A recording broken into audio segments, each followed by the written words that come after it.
C'est un plaisir de vous retrouver aujourd'hui encore dans la fièvre de la rentrée des classes pour le débat de Nana FM. Au micro, je suis Émile Sanvi.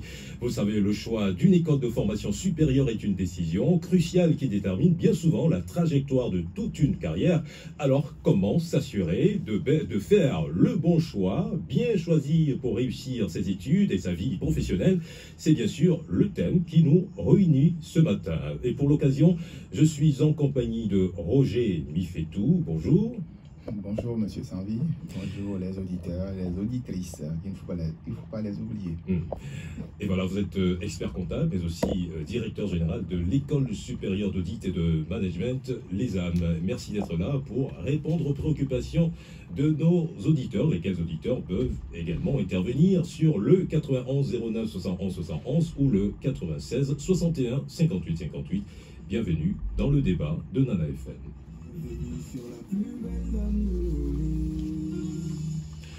Roger Mifetou, une fois encore, bienvenue.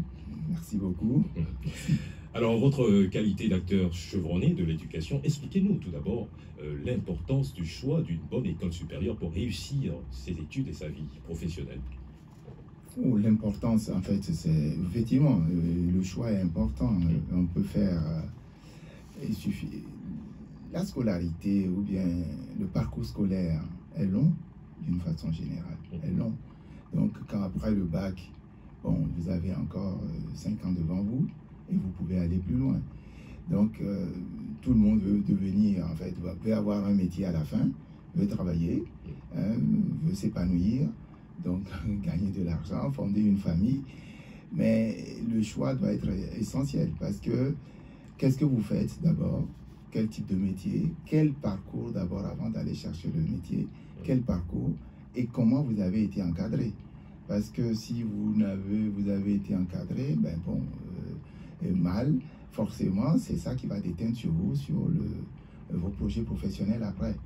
Et puis, choisissez aussi là où, oui, il y a quand même peut-être un peu plus de sérieux, c'est normal, c'est la rigueur, c'est évident. Je sais que les gens n'aiment plus la rigueur, ils veulent que tout se passe comme ils veulent. Bon, non.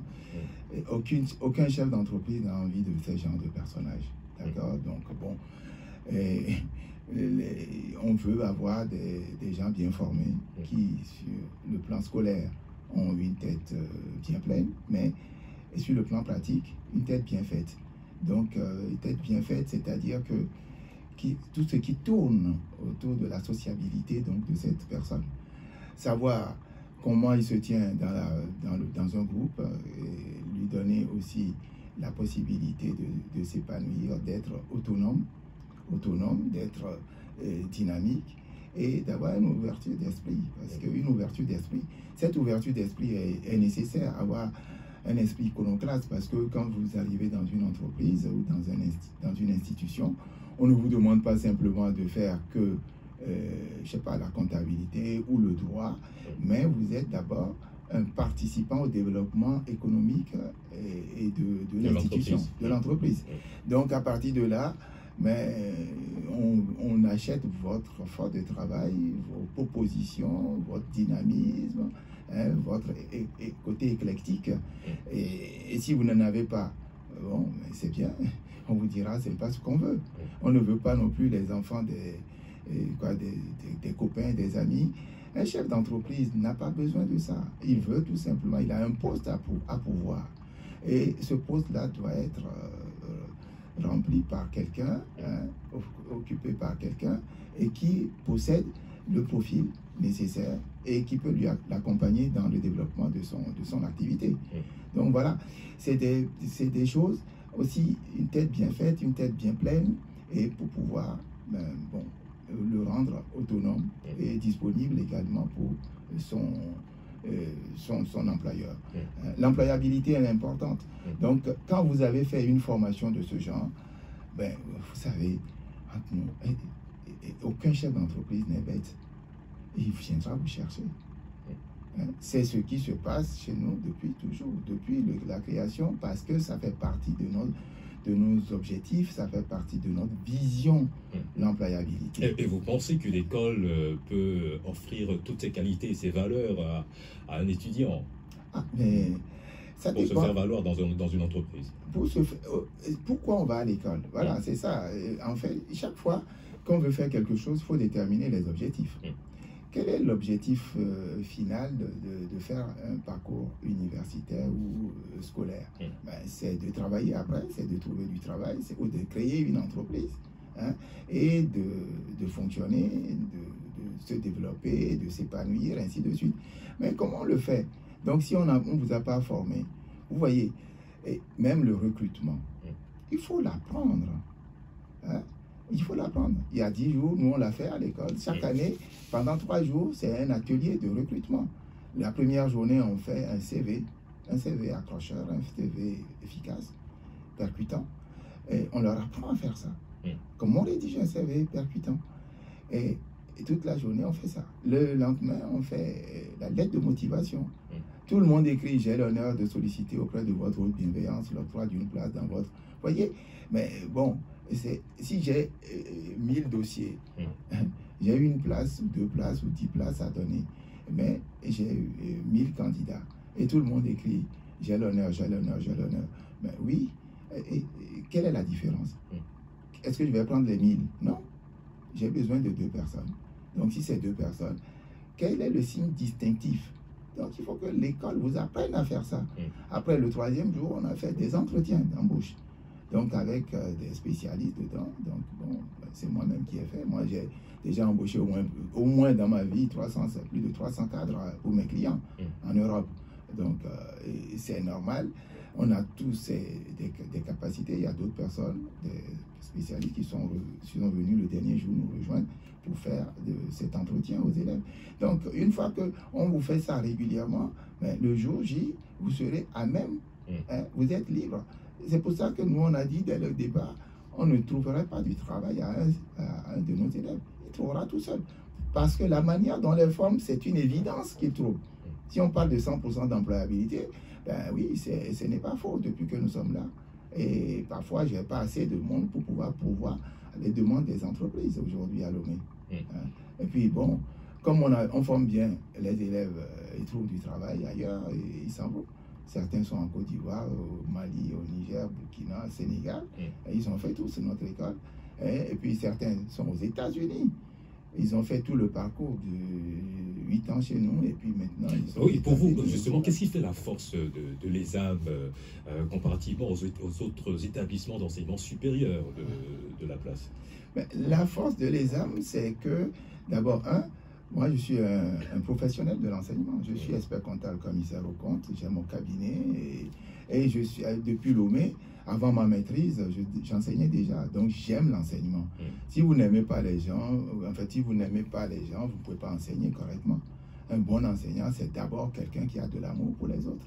C'est se mettre à la place des gens pour pouvoir les comprendre et les pousser, donc avoir de l'empathie. L'enseignement, ce n'est pas... Je ne sais rien faire, donc ben, pour l'instant, je vais gagner mon pain en faisant l'enseignement. Il faut avoir de l'amour, parce que c'est le seul... L'enseignement, pour moi, je dis, c'est avoir de la connaissance et partager cette connaissance avec les autres. Il ne faut pas faire de la réticence, parce que c'est le seul bien, le seul bien où vous donnez, vous donnez à 1000 personnes, il vous en reste autant, et même plus, parce que vous êtes enrichi dans la confrontation avec les autres, les questions qu'ils vont poser, et ainsi de suite. Donc on s'enrichit beaucoup en faisant de la formation, mais il faut aimer les gens. Donc quels sont les éléments clés qui nous permettent de réussir jusqu'à présent? Mais on avait une vision très claire. Ce n'est pas un gagne-pain pour moi.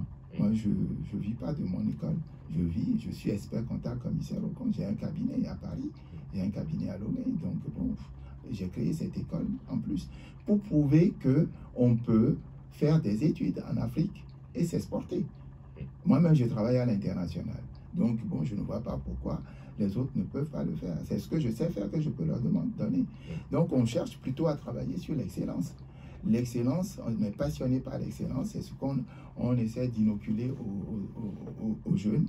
Et la manière dont nous les formons, d'abord, la méthode de travail, pour avoir cette tête pleine. On a une méthode que très peu acceptent aujourd'hui.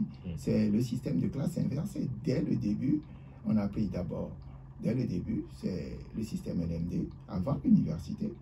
2, le système de classe inversée, et on est dedans. Le système de classe inversée, c'est-à-dire? Alors, classe inversée, c'est-à-dire que ça permet, c'est l'élève qui est au milieu de tout. Donc, le support, on lui donne un support. Le support, ce n'est pas l'enseignant qui vient avec son support. Le support appartient à l'école ou à nos partenaires. Pourquoi? Parce que nous savons exactement ce qui se fait au niveau international.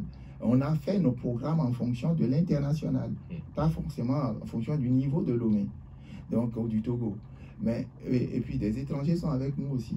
À partir de là, on fait un programme international. Et le support, ils l'ont. Donc, on leur apprend à apprendre. Par exemple, cette semaine, et toute la semaine, c'est la méthodologie de travail efficace. C'est chaque année, vous devez passer par là avant de rentrer en classe. On leur apprend à réussir, par exemple. Réussir sans écraser les autres. Réussir en pensant aussi aux autres. Donner un sens à sa réussite. On leur apprend à se motiver.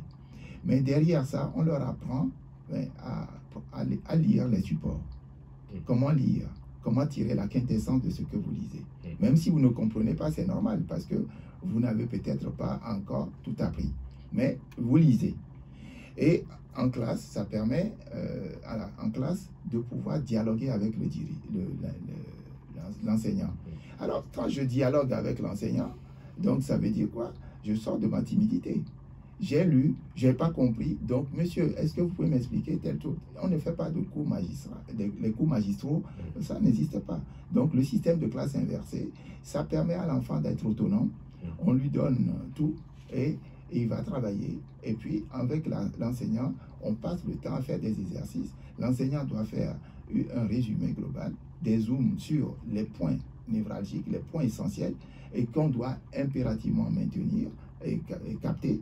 Et à partir de là, bon, le reste du temps, on fait des exercices et on accompagne l'élève. Donc ça, et un élève n'est pas un numéro. Donc, nous, par exemple, à la fin de chaque devoir, premier devoir, si vous avez moins de 10, vous êtes invité. Donc, on doit discuter avec vous les raisons pour lesquelles vous avez eu 10. Si c'est un problème purement de compréhension, oui, c'est nous-mêmes qui trouvons un tuteur. Parce que la méthode que nous utilisons pour pouvoir vous enseigner, si vous ne les trouvez pas ailleurs, allez chercher un tuteur parce qu'il a eu Bac plus 5 quelque part pour vous faire, il va vous foutre le bazar dans la tête. Donc, c'est pour ça. Alors, ce qui intéresse les auditeurs également, je pense que c'est les programmes d'enseignement, les programmes de formation que vous proposez à l'ESAM. Oui, nous avons beaucoup de programmes, c'est-à-dire que au départ, nous avons créé l'école. Comme moi-même, je suis expert comptable, commissaire aux comptes. Je suis enseignant, donc on a commencé par l'expertise comptable. Il ne faut pas oublier dans l'expertise comptable, diplôme français, on n'avait jamais, le Togo n'a jamais connu l'expertise comptable. Il n'y a aucune école au Togo qui faisait l'expertise comptable avant. Donc, et pour faire l'expertise comptable, il faut partir en France. Il n'y a que là-bas où on allait pour aller faire. Donc, moi, j'ai fait ma maîtrise. Je suis parti en juin. En fait, j'ai fini en juin 83. Ça ne date pas d'aujourd'hui. Ça fait 41 ans. Et une fois que je suis arrivé, je faisais mes 3e cycles. Et parallèlement, j'ai fait l'expertise comptable. Donc, quand je suis expert comptable en France, je suis le contrôleur de stage au niveau mondial pour la France. Donc, je suis membre du jury d'expertise comptable depuis plus de 30 ans. D'accord? Donc, Bac plus 8 en France. Et à partir de là, je connais quand même de quoi on parle dans ce métier. Et c'est pour ça, comme le Togo n'a jamais eu, voilà la raison pour laquelle nous sommes arrivés là-dessus. Donc, avec un partenaire, l'INTEC, et le Conservatoire national des arts et métiers. Donc, bon, et avec eux, nous sommes. Après, comme nous cherchons toujours l'excellence, nous avons signé un accord avec Paris 1 Panthéon-Sorbonne. Et c'est la première fois que Paris 1 Panthéon-Sorbonne signait un accord avec une université africaine, depuis l'Afrique du Nord jusqu'à l'Afrique du Sud. Il faut aller vérifier, depuis plus de 850 ans. C'est la première fois, et c'est avec nous en 2012. Donc, après, on a continué à développer d'autres partenariats, mais toutes les sciences de gestion, que ce soit en ressources humaines, que ce soit en banque, assurance, comptabilité, contrôle, audit, logistique, transport, la communication, les projets de développement. Ben oui, nous faisons tout ça au niveau de l'école, y compris l'économie, on le fait.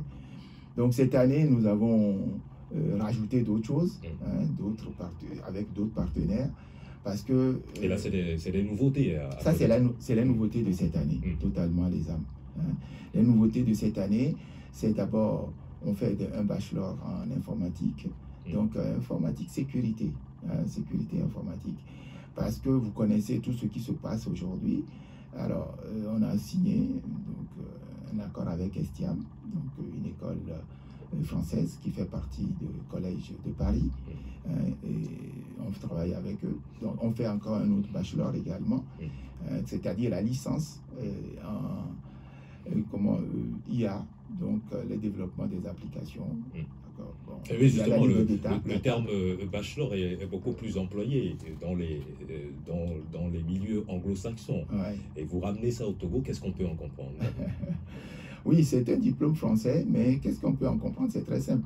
C'est vrai que, comme vous le dites, hein, le bachelor, c'est dans le milieu anglo-saxon, c'est leur licence.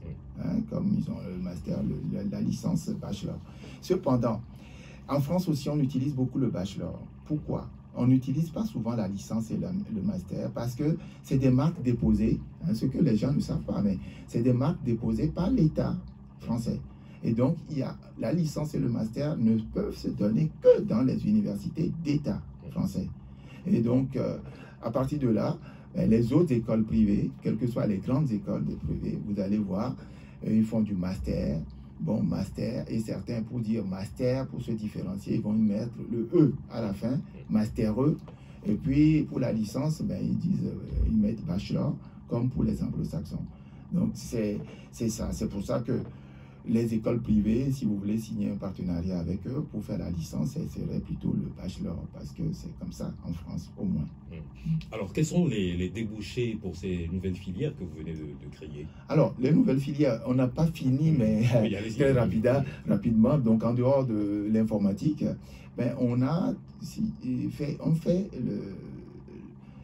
le master et la licence, ben, carrément comptabilité, contrôle, audit de l'INTEC, comme une voie universitaire. C'est-à-dire qu'avec cette voie universitaire, vous pouvez faire aussi l'expertise comptable, mais vous pouvez faire aussi le doctorat, donc pour pouvoir enseigner. D'accord? C'est un plus, c'est une demande que nous recevons souvent, donc c'est pour ça qu'on a signé cet accord avec l'INTEC, qui était déjà notre partenaire. Dernière chose, nous avons créé un DBA, avant-dernière chose, nous avons créé un DBA, ça c'est pour les gens qui travaillent déjà et qui ont un master, une maîtrise, et qui ont 3 à 5 ans de métier et qui ont rencontré des choses, par exemple dans leur travail, dans leur métier de base, ils ont rencontré des points parfois où il n'y a pas de théorie, il n'y a pas de documentation, et ils ont travaillé là-dessus, ils l'ont contourné, ils ont proposé des choses. Oui, ils veulent en faire partager aux uns aux autres. Ils font un doctorat en business administration. Donc, c'est un doctorat sur 3 ans qui permet à... Mais vous voyez, c'est la pratique. C'est moins théorique, c'est plus de la pratique pure. Donc, ça pour ceux qui travaillent déjà. Et dernière petite chose, je vais l'oublier, c'est le BTS. Nous avons commencé, on n'a pas créé le BTS parce qu'on était dans le système LMD, comme le BTS n'est pas dans le système LMD. Mais on a souvent des demandes et beaucoup de demandes, et on constate que certains, chaque fois qu'ils viennent chez nous pour aller venir faire, par exemple, que ce soit le droit, que ce soit surtout l'expertise comptable, ben on est obligé de tout recommencer à zéro. Hein? Et parce que le programme n'est pas adapté. Donc, ce qu'on veut faire maintenant pour éviter que ces gens-là passent encore, perdent leurs 2 ans, donc on a appris plutôt, on fait le BTS gestion, par exemple, d'entreprise du Togo. On va passer les diplômes de l'État, mais simplement, nous allons doser un peu le programme.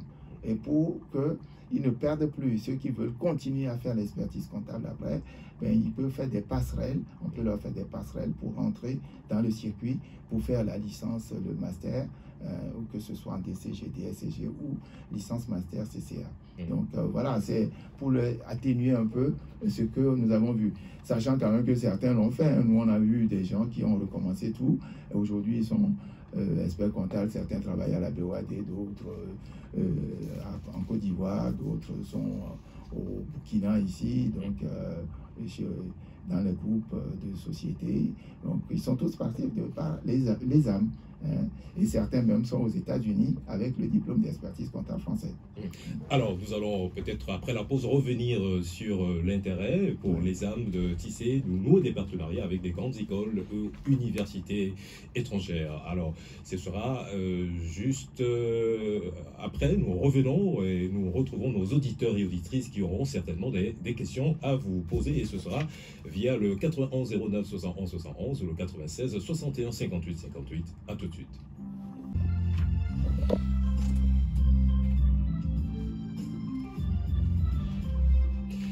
Bien choisir son école supérieure pour réussir ses études et sa vie professionnelle, c'est le sujet qui nous intéresse aujourd'hui, et nous en parlons avec Roger Mifetou. Il est expert comptable mais aussi directeur général de l'école supérieure d'audit et de management ESAM. Et maintenant, l'antenne est à vous, chers auditeurs et auditrices. Vous pouvez déjà intervenir pour poser vos questions à notre invité. 91 09 71 71, 96 61 58 58. Nous avons le premier auditeur en ligne, Nana FM. Allô, bonjour.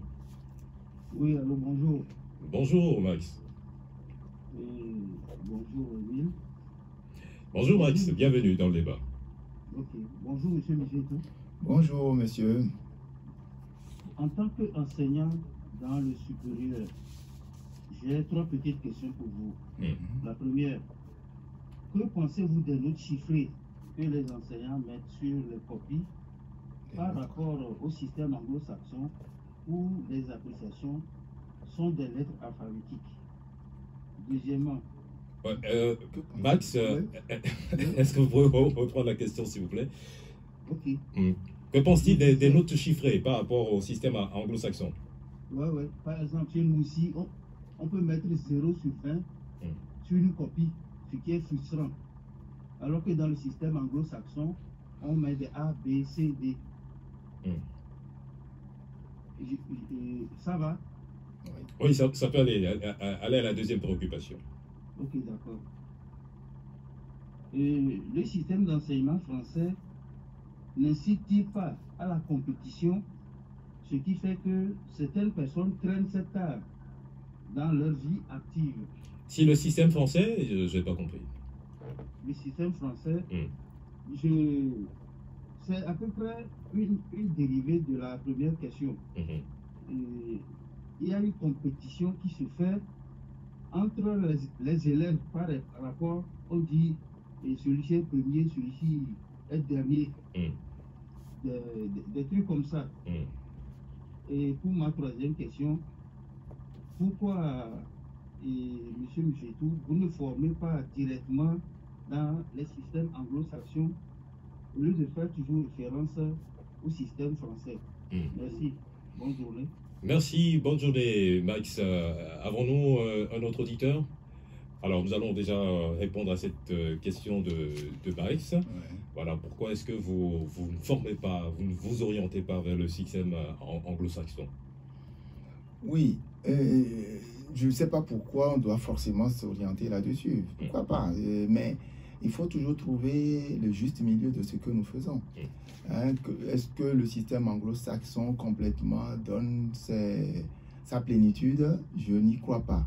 Je vous le dis sincèrement parce que j'ai cette grâce d'avoir visité beaucoup de pays à travers le monde entier. Tous les 5 continents, je les ai visités. Et les grandes universités, je les ai visitées.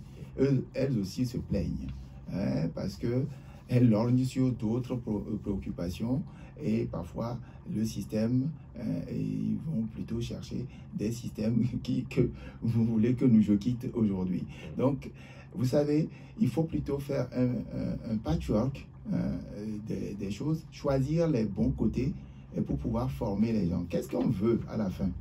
C'est travailler et être capable donc de produire, de faire et de s'épanouir. Donc, que ce soit dans un système ou dans un autre, la question, est-ce qu'on enseigne bien? Est-ce qu'on encadre bien? Est-ce qu'on recadre bien? Oui, il faut cadrer, encadrer, recadrer. Est-ce qu'on met les atouts à la disposition des élèves, des apprenants? Donc, voilà les choses. Et puis, derrière tout ça, se posent des problèmes d'argent. Il ne faut pas se faire d'illusions. Quand on va dans les systèmes anglo-saxons, vous voyez aux États-Unis, vous ne connaîtrez pas le ministère de l'Éducation nationale. Ça n'existe pas. Ça n'existe pas. Donc, on n'encadre pas, on n'oriente pas. Donc, finalement, ce sont les universités. C'est 40 000 $, c'est 50 000 $, 60 000 $. Bon, si on vous donne une bourse, c'est bien. Donc, tout ça, il faut relativiser parce qu'au même moment qu'on veut lorgner sur les autres, il faut prendre le pour et le contre. Donc, il y a des choses bien dans ce système, mais il y a des choses aussi qui laissent de côté certains qui sont peut-être bons, mais malheureusement n'ont pas forcément la chance ou les moyens de pouvoir rentrer dans le système. Bien choisir son école supérieure pour réussir ses études et sa vie professionnelle, c'est de cela que nous parlons. Et nous sommes avec Roger Mifetou, il est expert comptable et directeur de l'école supérieure d'audit et de management. 91 09 71 11 96 61 58 58. Nana FM, allô, bonjour. Bonjour, mon directeur. Bonjour, Papa Sibiti. Bonjour, Papa Sibiti. Bonjour, PDG. Ça fait plaisir de vous entendre. Hein? Que Dieu vous apporte une bonne santé, une longue vie. Et que toute la nation vous dise un grand merci, comme on le voit à un enseignant. Ce que je voudrais dire, vous savez tout. Il faut l'amour. Pour le métier, pour l'enfant. Prendre l'élève ou bien l'étudiant comme son propre fils en l'éduquant. Et maintenant, je vais vous dire, la compétence, c'est ça qu'il faut. Hein? L'excellence, quand on est pédagogue. Vous savez, ce que vous venez de dire, je ne prends pas l'idée d'un autre texte, ce qui est sorti de votre bouche. Anglo-saxon, quoi. Nous avons tout expérimenté à l'ENS. A, B, C, D. Et E. B, c'est être moyen. Que ce soit par la note 0 ou par la note 15, comme l'a dit le ministre Fouki Mathieu, ce qui compte, c'est les résultats. Alors, mon PDG, merci à vous, comme vous dites, toute la nation, disent merci à tous les enseignants, du premier au dernier degré. Merci, continuez. Bon vent. Merci beaucoup. Merci Papa Sibiti, des mots d'encouragement de Papa Sibiti avant nous, notre auditeur en ligne. Alors nous allons profiter de l'occasion pour répondre à l'autre préoccupation de Max. Il faudrait savoir que ce que vous pensez des notes chiffrées par rapport au système anglo-saxon, où au lieu de mettre 0 sur 20 par exemple, on fait des classifications de A à D. Oui, bon, il y a les psychologues qui disent que ça peut toucher l'enfant, ça peut les frustrer, ça peut faire ceci. Ça peut choquer l'enfant. Ça peut choquer l'enfant, c'est pour ça qu'on met A, B, C, D. Bon, les chiffres également, ça donne une idée. Simplement, bon, psychologiquement, il faut que les enseignants arrivent. Donner 0 sur 20 si la personne a rédigé quelque chose. Donc, c'est dommage. Il faut encourager un peu. Peut-être, si ce n'est pas 0, ça peut être 1. Dès lors où la personne était présente dans la salle et puis a rédigé quelque chose. Mais bon, on ne peut pas faire non plus disons, de la complaisance.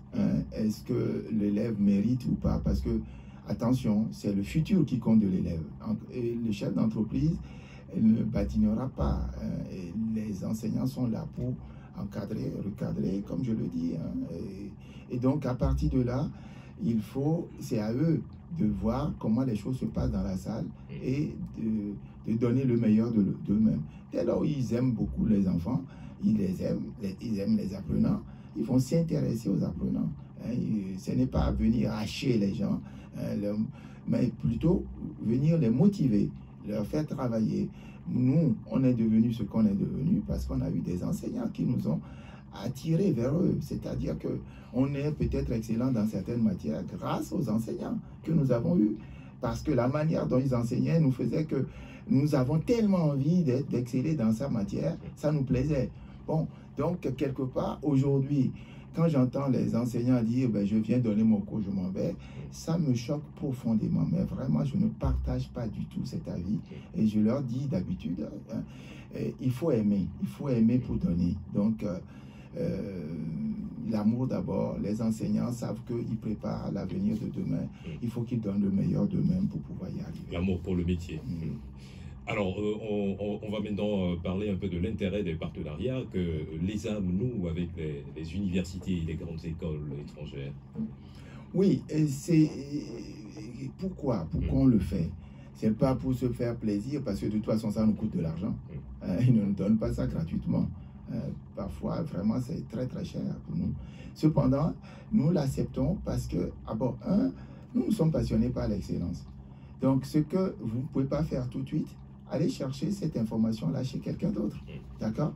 Donc, si par eux, je peux accélérer mon développement ou mettre cette connaissance-là au service des uns et des autres, et que c'est une demande, ben, vaut mieux les satisfaire. Aller chercher l'information. Moi, je ne suis pas fermé à tout type de partenariat. Simplement, nous avons des critères. On prend les meilleurs, c'est-à-dire l'excellence. Rien que ça, moi, je ne prends pas parce qu'il faut prendre. Et toutes les écoles ne se valent pas. Toutes les universités ne se valent pas. Même si c'était des universités d'État dans les différents pays, y compris la France. Moi, certaines universités françaises, je ne signerai jamais parce que nous savons ce qu'elles valent. Pourtant, c'est une université d'État. Et quand on les reçoit, on reçoit leur CV, on fait un classement vertical. Donc, je ne donnerai même pas, je ne dirai pas aux enfants de mes pires ennemis d'aller dans cette université. Pourtant, ce sont des universités d'État. Et c'est pareil dans tous les pays, y compris aux États-Unis, y compris en Angleterre. Donc, il faut connaître, il faut se poser des questions. Les parents doivent chercher. Il ne faut pas simplement se focaliser sur la publicité. Venez chez nous, on fait poser des questions. Qu'est-ce que vous faites pour regarder le programme? Demandez des gens connaisseurs également, parce que dans tout pays, il y a toujours le bon et le mauvais. Donc, essayez de voir. Parfois, bon, on vous dit l'argent, c'est le tarif le plus bas. Et après, on vous dit, il faut payer ceci, il faut payer cela. Tout à l'heure, je vous ai dit, l'enfant vient chez nous, ben, tout est compris. Il reçoit les supports. On ne demande pas un centime supplémentaire. Il est faible dans telle matière. Nous-mêmes, nous cherchons des tuteurs pour lui, pour pouvoir l'accompagner jusqu'à ce qu'il revienne au niveau dans cette unité d'enseignement. Ben oui, de l'autre côté, d'autre part, ça pourrait être encore des additifs. Mais donc, tout est inclus dans le... Voilà, mais pour nous, c'est tout inclus. Donc, vous venez, et puis sachez qu'on ne vous demandera rien. À l'examen, on ne vous demande pas de payer encore des frais pour pouvoir rentrer, pour faire l'examen. Donc, bon, voilà.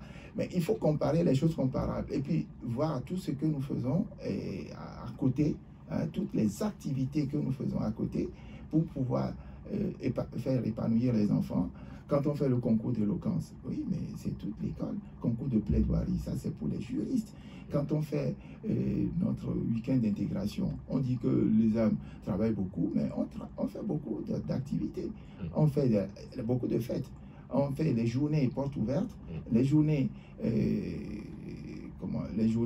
découvertes des talents. C'est comme ça qu'on a vu que certains sont chefs d'entreprise. Donc on les a accompagnés par des conférences sur l'entrepreneuriat. Il y en a d'autres qui sont des musiciens. On a créé un orchestre en interne, des footballeurs, on a créé des clubs de foot, de volley, de basket, ainsi de suite. Et puis, on a notre semaine d'amitié qu'on fait. Et toutes les conférences que nous leur faisons en interne, que ce soit sur la motivation, que ce soit sur le leadership, la gestion de temps, tout ça, ça leur permet de s'épanouir et d'aller le lendemain. Pourquoi ils sont meilleurs?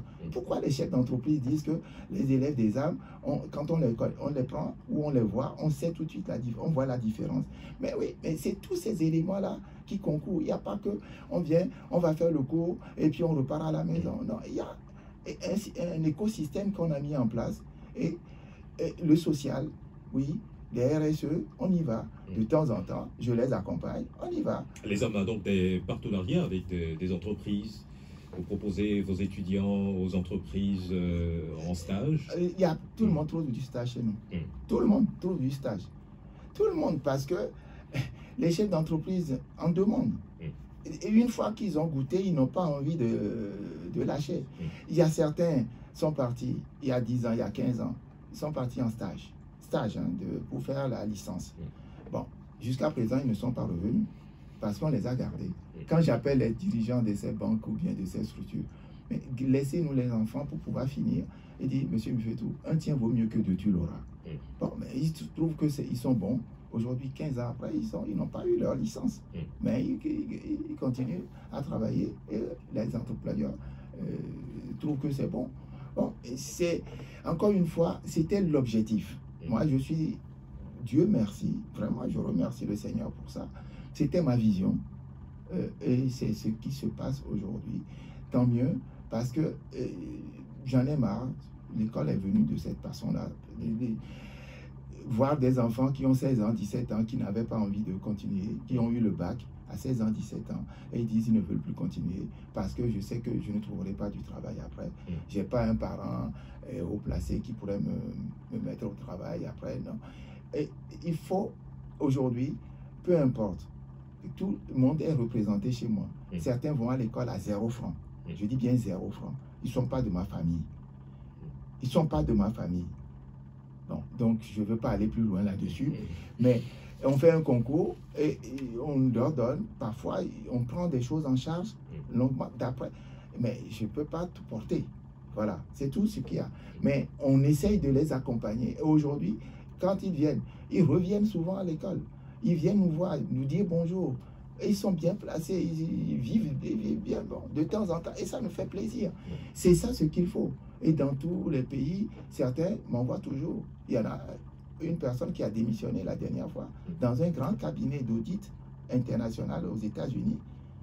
Et il m'écrit pour me demander mon avis parce qu'elle a pris la démission et parce qu'il rentre dans une autre société qui lui permet de couvrir carrément tout un département de fusion-acquisition en quittant Lomé.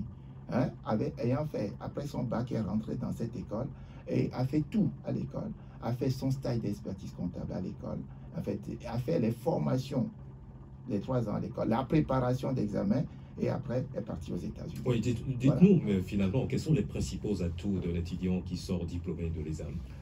Les étudiants qui sont diplômés de l'ESAM, ils ont la timidité, ils n'ont pas. Ils oublient la timidité. Ça, c'est...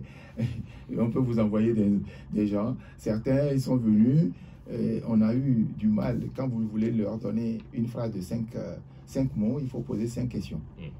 Mais à l'arrivée, 6 mois plus tard, c'est eux qui nous représentaient à la télé, à la radio. D'ailleurs, il y a certains qui venaient chez vous ici et vous ne pouvez pas leur retirer le micro. Bon, la timidité, ça, parce qu'ils sont épanouis, parce qu'on les a formés, parce qu'on a des concours en interne, parce qu'il y a de la compétition. Oui, la compétition, mais sans forcément les écraser les autres. Parce que ne pas compétir, il faut compétir pour pouvoir savoir le niveau que vous avez. Donc, sans examen, on ne saura pas quel est le niveau que vous avez pour aller en classe supérieure. Donc, bon, je ne suis pas contre la compétition, mais la compétition dans la loyauté, dans la diversité. Chacun occupera son rang et chacun a la capacité de faire des choses. Donc, ce n'est pas toujours la partie intellectuelle qui vaut, mais les gens sont capables de faire autre chose, de faire plein de choses dans l'entreprise. Donc, chacun va occuper sa place et je pense que c'est d'une grande utilité pour les uns et les autres.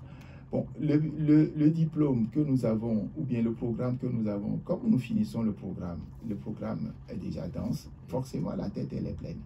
Maintenant, la tête bien faite, ben, vous voyez toutes les conférences que nous faisons autour, et toutes les activités culturelles que nous faisons autour, les activités ludiques que nous faisons autour, constituent l'élément de base et pour pouvoir s'épanouir. Et ils sont comme une grande famille, nous sommes une grande famille. Et tout est basé sur des valeurs morales chez nous. Nous avons 40 valeurs morales et préceptes sur lesquels que nous déclinons toute l'année. Donc l'empathie, oui, le respect de soi, le respect de la chose d'autrui, le respect de l'autre. L'autre n'est pas ton ennemi. C'est peut-être que vous ne vous connaissez pas. Donc il y a un brassage dedans. Pour travailler sur l'intégrité, les entreprises demandent. Depuis la création, moi j'avais mis ça en place. Aujourd'hui, les entreprises, mais, de plus en plus, tout le monde part sur les valeurs morales. Donc, ce sont ces valeurs-là qu'on leur a inculquées.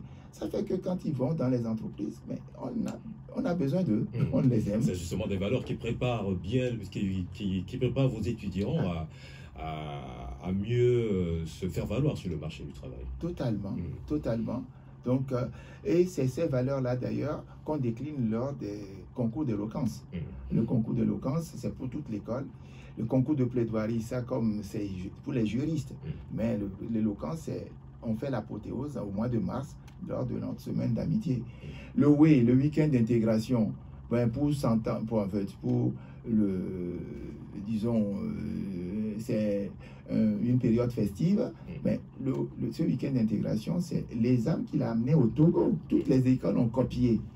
Ah oui, les âmes toujours copiées. Nous tirons vers la fin de cette émission. Okay. Quelles sont les conditions d'admission à l'ESAM? Les conditions d'admission à l'ESAM, c'est on fait un concours. Hein, pour les bacheliers, on fait un concours d'entrée. Pour ceux qui peuvent faire le concours d'entrée, et puis il y a un entretien. Hein. Après, ça nous permet de donner les bourses en fonction disons, en pourcentage, en fonction de la motivation des uns des autres, et puis les moyens que les gens disposent. D'accord? Et derrière ça, pour les gens qui peuvent rentrer en parallèle, oui, c'est possible, mais c'est sur l'étude de dossier. Étude de dossier, parce que notre programme, par rapport au programme des autres, on compare ce qui peut manquer, on vous le dira pour pouvoir, disons, le faire. Et où et comment trouver l'ESAM? l'ESAM se trouve à Lomé, hein, c'est l'école supérieure qui se trouve à Lomé, au centre-ville, en face de l'ancienne mairie, à côté de l'école primaire publique de Nikonakwe. Vous voyez, c'est la place de l'Indépendance. Donc nous sommes sur l'avenue Kruniski. Il y a un immeuble là-bas, c'est l'ESAM. Et nous sommes donc à Nikonakwe. Alors, pour les adresses, nous avons le téléphone 22 21 16 16 ou bien 22 21 13 10 ou bien 90 18 05 50. Il y a aussi le 90 18 05 50 qui fait aussi WhatsApp. Sinon, vous allez sur notre site ESAM École tout attaché @ oui. Et voilà. Et voilà. Je pense qu'on s'arrête ici. Merci à vous, Roger Bifetou. Vous êtes expert comptable et directeur général de l'École supérieure d'audit et de management. Merci d'être venu nous entretenir sur les études et opportunités professionnelles qu'offre votre école. Le débat de Nana FM se referme ici. Merci à Georgette Clousset pour la mise en onde. Au micro, je suis Émile Sanvi. Très bonne suite des programmes de votre radio.